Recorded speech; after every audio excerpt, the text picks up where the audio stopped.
আরে ও ম্যাডাম, হ্যাঁ ও ম্যাডাম, আপনার কি মাথা টাথা খারাপ হয়ে গেছে নাকি? হ্যাঁ, আপনি সামনে হাঁটছেন আর পেছন দিকে তাকাতে যাচ্ছেন। আরে এই গাড়িটা তো এক্ষুনি আপনাকে ধাক্কা মেরে দিত, তখন কি হতো বলুন তো? ও তোমার গায়ে হাত দিয়েছে, ওকে যে আমি গাড়ির চাকার তলায় ফেলে দিইনি ওর ভাগ্য ভালো। তোমার স্বভাব আর গেল না। অসম্ভব হিংসুটে তুমি, অসম্ভব হিংসুটে। রঞ্জা, শুধু তোমার কারণে এই পৃথিবীর শ্রেষ্ঠ হিংসুটে আমি। তোমাকে আমি কোনো পুরুষকে ছুঁতে দেব না। যদি কোনো পুরুষ তোমাকে ছোঁয়ার চেষ্টা করে তাহলে তাকে দাম দিতে হবে। তুমি একটা অন্ধ বিশ্বাস নিয়ে তোমার নিজের জীবনটা নষ্ট করলে। একটা গন্ডগোল হয়ে গেছিল, তারপরেও আমরা তোমার বিয়ের জন্য চেষ্টা করেছি, কিন্তু না। কত ভালো সম্বন্ধ এলো, কিন্তু তুমি রাজি হলে? চেষ্টা তো করেছিলে মা, আমার রমাতেই চেষ্টা করেছিলে। আর সেই চেষ্টা করার ফল কি হয়েছিল মনে আছে তোমাদের? সেটাও নিশ্চয়ই বলোনি। That was mere an accident. ও অ্যাক্সিডেন্টে মারা যায়। আর তা থেকেও বড় কথা, আমাকেই বা বারবার বিয়ের কোণে সেজে বসতে হবে কেন? আমি তো চাকরি করি, আমি নিজে রোজগার করি, আমি নিজের মতো থাকবো সারা জীবন। কি করে বুঝবে তুমি? সে কথা বুঝলে তো হয়েই যেত। তুমি আমাদের একমাত্র সন্তান, বাবা মা চোখ বুঝলে কে দেখবে তোমাকে? মা, আমাকে কে দেখবে সেটা নিয়ে তোমাকে চিন্তা করতে হবে না। কে দেখবে? ওই ভূত দেখবে? পার্থ তোমায় দেখবে? পার্থর ভূত দেখবে তোমাকে? এই নাকি আমার মেয়ে, লেখাপড়া জানা, এমএ পাস মেয়ে। কি বলবো, কিছু বলার নেই।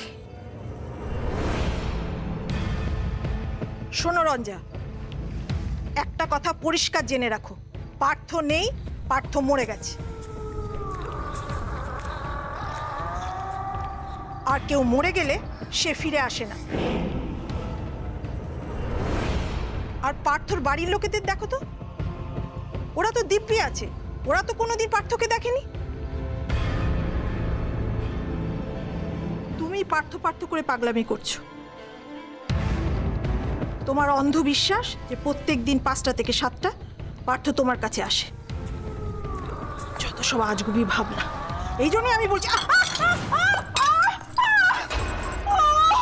বাবা জ্বলে পুড়ে গেল, গরম চাটা পড়ে গেল, জ্বলে যাচ্ছে জানো তো। দাঁড়াও দাঁড়াও দাঁড়াও। দেখ না, গরম চাটা খেতে যাচ্ছি আর হাতটা ফসকে এখানে পড়ে গেল। তোমাকে আমি বারবার বারণ করি না মা, পার্থ সম্পর্কে খারাপ কথা বলো না। রঞ্জা, তুমি আমাকে রাগিয়ে দিও না। তোমার কি ধারণা যে পার্থ নেই, পার্থ শেষ হয়ে গেছে আর ফিরবে না? এই কথাটা শুনে পার্থ গরম চাটা আমার গায়ে ঢেলে দিয়েছে। তুমি তো নিজে এক্ষুনি বললে যে হাতটা নড়ে গেল, মানে তুমি চাটা খেতে যাচ্ছিলে, হাতটা নড়ে চাটা তোমার সারা গায়ে পড়ে গেল। তুমি নিশ্চয়ই নিজে ফেলোনি হাতটা, তাহলে কি করে নড়ে গেল বলো তুমি? হ্যাঁ, নড়ে গেল। আমি অন্যমনস্ক হয়েছিলাম তাই নড়ে গেল। তার মানে তো এই নয় যে পার্থ এসে গরম চাটা আমার গায়ে ঢেলে দিয়েছে। বাজে কথার কোনো সীমা পরিসীমা নেই। দেখি দেখি দি, দাও তো দাও। আরে একটু মলমটা লাগাও, গরম ছায়ের উপর চলে যাচ্ছে একেবারে। এক্ষুনি ঠিক হয়ে জানো যাবে। তো ওই ছেলেটা এত অপয়া না, যখনই ওর নাম নিয়েছে কিছু না কিছু একটা অঘটন ঘটেছে। হ্যাঁ, এই এখানটা দাও, চলে যাচ্ছে। কমবে কমবে। এটা কুসংস্কার নয় মা, কুসংস্কার নয় এটা।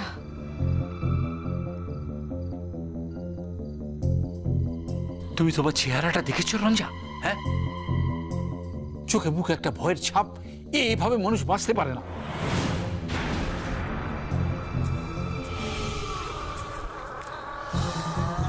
তুমি তোমার নিয়মটা আজকের মতো ব্রেক করো। তুমি তোমার ঘরে যেও না, তুমি আমাদের সঙ্গে এসো, বসো এখানে। না বাবা, তার হবার নয়, আমাকে এক্ষুনি ও ঘরে যেতে হবে, এক্ষুনি যেতে হবে, ও ঘরে যেতে হবে আমায়।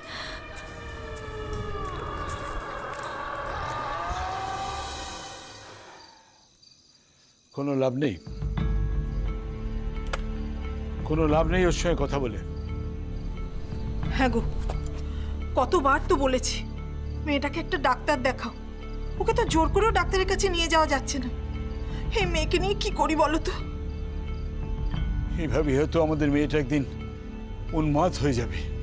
আচ্ছা, আমরা যেদিন থাকবো না কি হবে বলো তোর? কে দেখবে ওকে? ওই ছেলেটা একটা কালসাপ গো। যেদিন থেকে আমার মেয়ের জীবনে এসেছে, মেয়েটার জীবনটা ধ্বংস হয়ে গেল, শেষ হয়ে গেল মেয়েটা আমার।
কেন এরকম করো বলো তো তুমি? আমার মায়ের গায়ে গরম চা কেন ফেলে দিলে?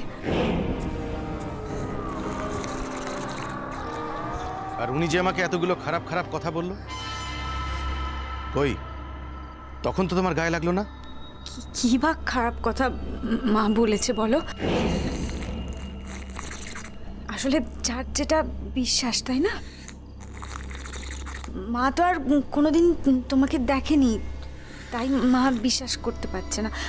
আমি যেমন দেখেছি, ওই জন্য আমি বিশ্বাস করি।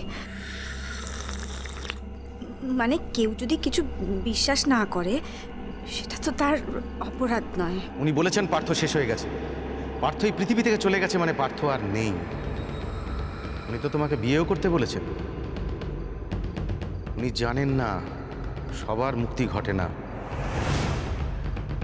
এই পৃথিবীতে যে সমস্ত মানুষের আশা, আকাঙ্ক্ষা, কামনা, বাসনা থেকে যায়, তাদের এত সহজে মুক্তি ঘটে না।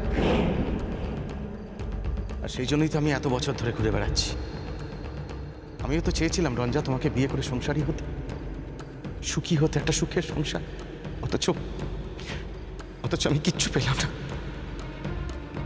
কিচ্ছু না, কিচ্ছু না।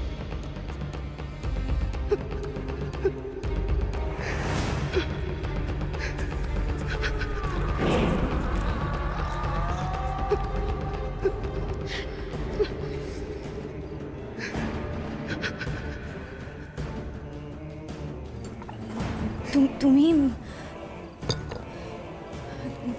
তুমি কেঁদো না। তুমি তুমি এভাবে কাঁদছো কেন? আমি জানি তুমি আমাকে আর ভালোবাসো না। আমি এলে তুমি বিরক্ত হও। আমি কখন বললাম তোমায় যে তুমি এলে আমি বিরক্ত হই? বলেছ, মুখে না বললেও তোমার আচরণে তুমি বুঝিয়ে দিয়েছো। আসলে তুমি আমার ভয়ে বলতে পারো না, কিন্তু তুমি জানো যে তোমাকে যখন ইচ্ছে চাইলে আমি তুলে আনতে পারি আমার কাছে। আসলে তুমি তো পৃথিবী থেকে আসতে চাও না। যদি সত্যি আমাকে ভালোবাসতে, তাহলে চাইতে না আমার কাছে চলে আসতে। আসলে কি বলো তো, জীবনটা না ভারী অদ্ভুত।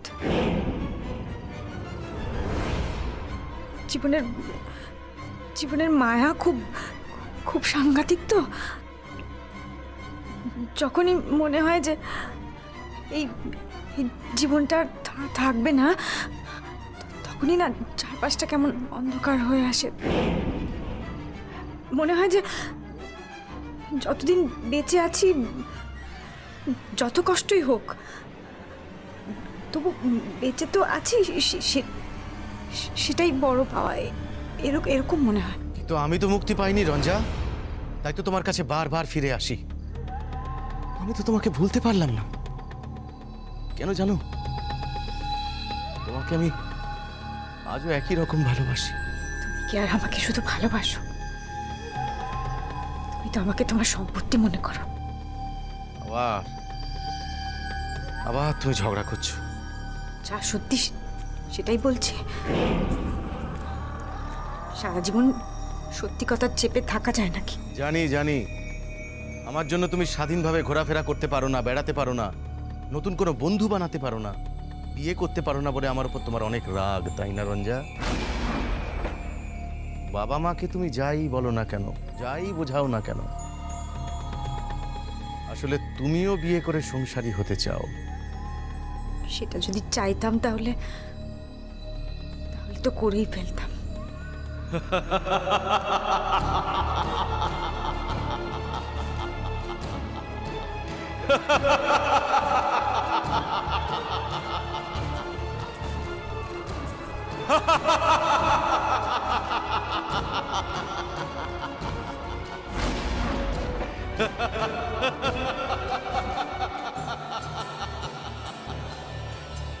পারতে না,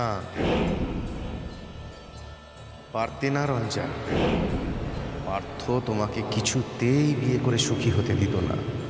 তুমি সব পারো, কিন্তু একটা জিনিস পারো না, নিজের ইচ্ছে বেঁচে থাকতে পারো না। আমার ইচ্ছেতেই তোমাকে বেঁচে থাকতে হবে, আর সেটা আমি যতদিন চাইব। আর আমি যেদিন চাইব না, তোমার জীবনটা শেষ হয়ে যাবে। এটা তুমি বিশ্বাস করো? পার্থ, তুমি তুমি তুমি কেন আমার সাথে এরকম করছো? তুমি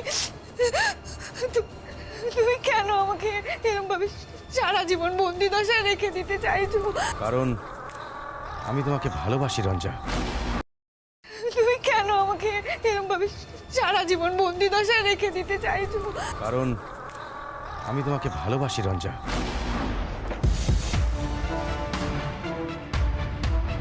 কারণ আমি তোমাকে ছাড়া অন্য কাউকে ভাবতে পারি না। কারণ তোমার আমার বিয়েতে বাধা। কারণ তোমার বিয়ে করে অন্যত্র চলে যাওয়া, আর সেই শোক সহ্য করতে না পেরে আমার আত্মহত্যা। কারণটা তুমি জানো না? না জানো না? জানো না? নতুন করে কোন কারণ জানবে তুমি? আমার জীবনটাকে শেষ করে দিয়ে তুমি তুমি পার্থ, সবার কি ভালোবেসে বিয়ে হয় বলো? হয় না তো। আমি তো চেয়েছিলাম রঞ্জা তোমাকে বিয়ে করে সুখে থাকতে, তোমাকে আমার বউ করে নিয়ে আসতে, আমার আমার রানী করে নিয়ে আসতে। তুমি সুর করে চলে গেলে, হ্যাঁ, বিয়ে করতে। তোমার মনে নেই? তুমি সব ভুলে গেছো? তোমার তোমার মনে নেই আমি আমি কেন চলে যাচ্ছিলাম? মনে নেই তোমার? না না না না না, একদম ধরবে না। এখন কোনো ফোন ধরবে না তুমি। এই ফোনটা ধরবে না। এটা আসলে আমার আমার প্রিন্সিপাল ম্যামের ফোন। আমি আসলে ওই একটা মিটিং ছিল, ওটা অ্যাটেন্ড করতে পারিনি তো, তাই মানে তুমি আসবে বলে তুমি দাঁড়িয়ে থাকবে তো। 1 মিনিটও দেরি হলে তুমি তো সব তছনছ করে দেবে। তাই এই ফোনটা না আমাকে ধরতে হবে, নাহলে আমার চাকরিটা চলে যাবে। চাকরি না থাকুক সেটাই তো আমি চাই। আমি তো চাই তুমি যত তাড়াতাড়ি সম্ভব আমার কাছে চলে এসো। আমি তো সেটা চাই না। আমি আমি আমি ফোনটা ধরবো।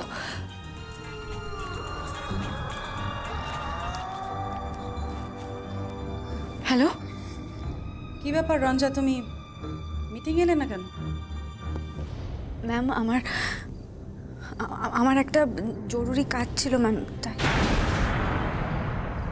এত জরুরি কাজ যে তুমি একবার আমাকে জানিয়েও যেতে পারলে না রঞ্জা। ম্যাম আমি কাল ফার্স্ট আওয়ারে গিয়ে আপনাকে সব কিছু বলবো। আসলে ওই সময়টা তো আপনি ব্যস্ত থাকেন, তাই আর। রঞ্জা, তুমি কিন্তু আমার অর্ডারকে ডিসওবে করলে। আমি আসলে নিরুপায় ম্যাম, আমি সেই জন্যই। কি হলো তো?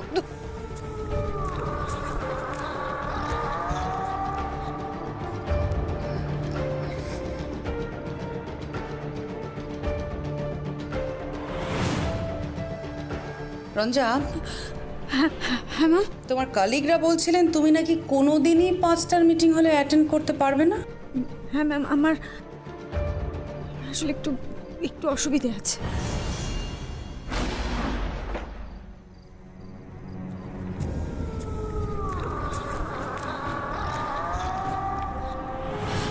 হ্যাঁ ম্যাম, হ্যাঁ বলছিলাম যে আমার একটু অসুবিধে আছে। হ্যাঁ, তো অসুবিধাটা কি সেটাই তো জানতে চাইছি। ম্যাম বলছি আমি কালকে সকালে গিয়ে আপনাকে সব কিছু বলি ম্যাম।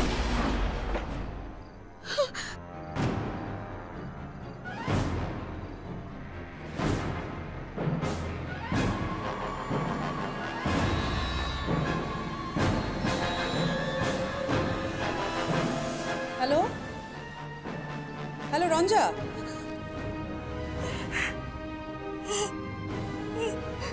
রঞ্জা,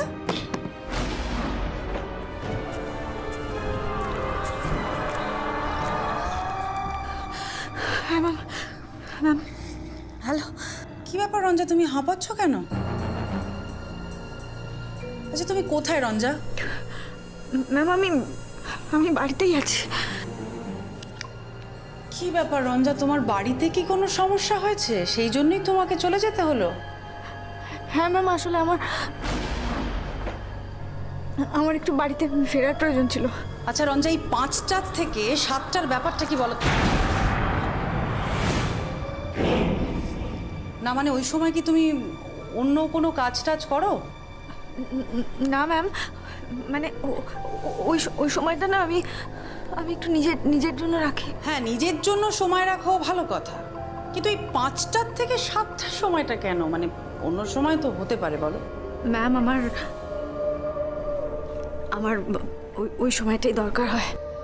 কিন্তু রঞ্জা, আমি তো ঠিক করেছি আমি এখন থেকে সব মিটিংই 5টার পর রাখবো। তাহলে কতদিন তুমি মিটিং অ্যাটেন্ড না করে তোমার চাকরিটা বজায় রাখতে পারবে সেটা তুমিই দেখো। দেখো রঞ্জা,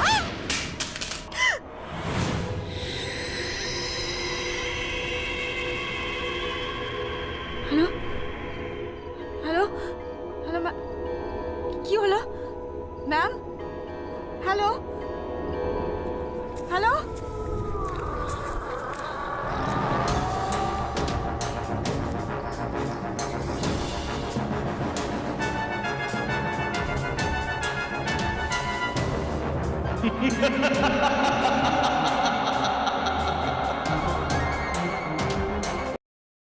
তোমার ম্যাডামের ফোনটা না বাস্ট করে গেছে। এখন থেকে উনি আর 5টার সময় কোনো মিটিং রাখার কথা বলবে না। তুমি আর কত লোকের ক্ষতি করবে বলো তো? কি জানো রঞ্জা, মানুষ মরে গেলে হালকা হয়ে যায়, হালকা, হাওয়ার চেয়েও হালকা, আর তখন সে যেখানে খুশি যাতায়াত করতে পারে। জ্যান্ত মানুষগুলো যেটা কেন বোঝে না। শোনো রঞ্জা, আমার যে ক্ষতি করবে তার ক্ষতি আমি করবই। তোমার আমার মাঝখানে যে বিচ্ছেদের চেষ্টা করবে আমি তাকে ভালো থাকতে দেব না, নেভার। আর এটা বরং তুমি তাদেরকে বলে দিও। 7টা বাজে। জানি জানি রঞ্জা, তোমার জীবন থেকে আমাকে ঠেলে সরিয়ে দিতে পারলে তুমি তো খুব শান্তিতে থাকো। পারবে না রঞ্জা, পারবে না। কাল বিকেল 5টায় আমাদের আবার দেখা হবে, হবেই। আর 5টা থেকে 7টা আমি তোমার কাছেই থাকবো। সারাদিন তুমি যা খুশি করো, কিন্তু 5টা থেকে 7টা তোমার জীবনে আমি ছাড়া আর কেউ থাকবে না রঞ্জা, কেউ না।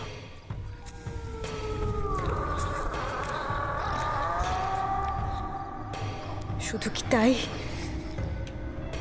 অন্য সময়ও কি তুমি আমার জীবনে কাউকে আসতে দিয়েছো?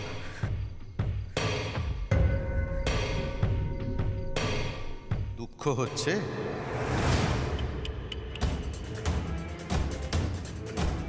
কিচ্ছু করার নেই রঞ্জা, প্রাণে ধরে আমি তোমাকে কারোর কাছে যেতে দিতে পারবো না। আমি যে তোমায় ভালোবাসি রঞ্জা, কতটা ভালোবাসি তা তুমি আজও বুঝতে পারবে না।